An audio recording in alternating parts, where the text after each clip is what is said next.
The first overall pick, in most cases, is a franchise changing star or even superstar. We've seen this in the last couple of years, like Ant, Cade, and Paulo, and Wemby. All franchise altering superstars that have changed the directions of their teams. But there have been more disappointing number one overall picks in recent memory. I mean, you have DeAndre Ayton, Markel Fultz, Ben Simmons, who kind of fell off, and Andrew Wiggins. But the more extreme case, and the player we're going to talk about today, Anthony Bennett. Now, you're probably wondering, he was a number one overall pick. Why was he so bad? Let's get into it. To figure out why he was so bad, and to figure out why he was taken so high, we're going to have to go back to 2013. Miami Heat and LeBron have just won their second championship. Steph Curry is still on the come up, dealing with ankle injuries. And there are a few young stars added to the league, like Kyrie and AD. But 2013 draft was seen as a disappointing one. Not even now that we can see, not too many stars were picked in the top 10 or even the lottery. But just at the time, it looked like a not so good draft compared to 2011, 2012, or 2014. I mean, the number one player in this draft was mostly Victor Oladipo, an amazing slashing guard who was amazing in college. And honestly, probably should have went first overall. Anthony Bennett, he wasn't really considered a top 3 pick, or even a top 5 pick, as most mock drafts compared him to the 10th to like 8th pick to end of the lottery.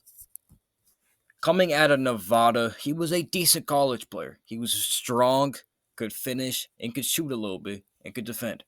Looked like he can do a lot of stuff.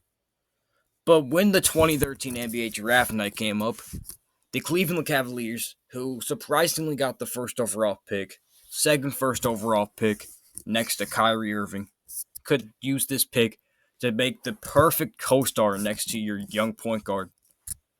And draft night comes up, and one of the most surprising picks of recent memory, the Cleveland Cavaliers selected Anthony Bennett. But that's not where the red flags begin. The red flags begin in his NBA season, rookie year. Now, he went scoreless in his NBA debut, and it took him over a month just to score double digits. And he averaged 4 points in his rookie year for a number one overall pick who was given minutes.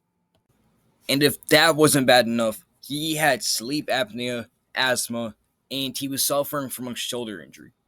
Now, all of these red flags are insane for a number one overall pick just for their rookie year. I mean, your number one overall pick, you should at least be a decent starter in the league, right?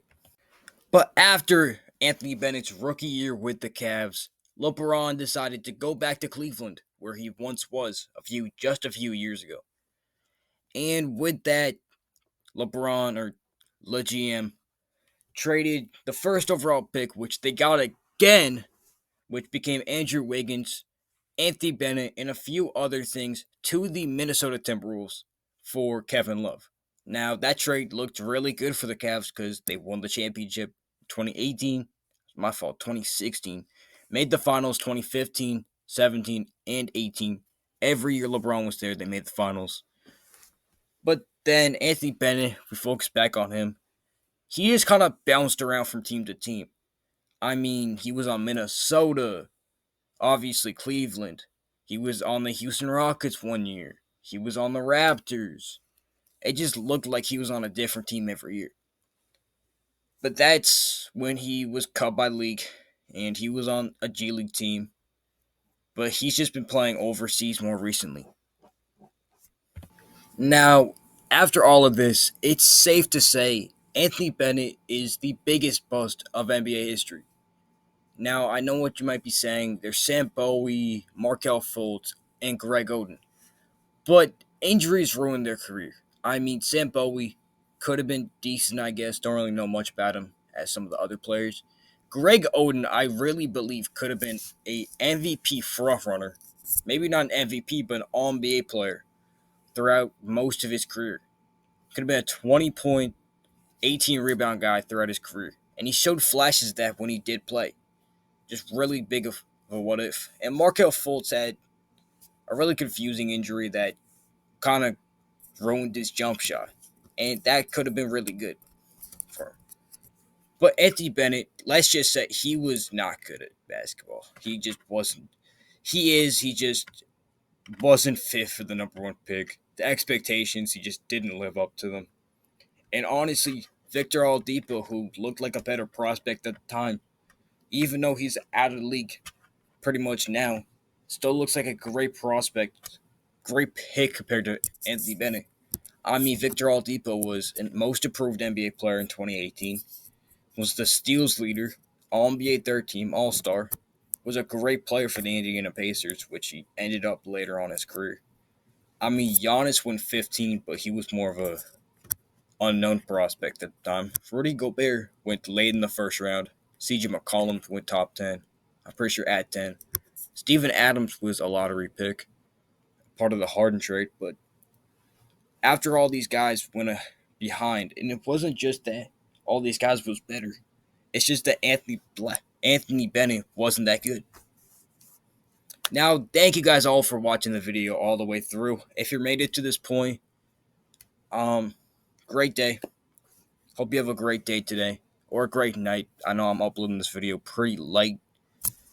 Thank you, Hop Ninu. I don't really know how to pronounce your name. I'm really sorry if I didn't pronounce it correctly.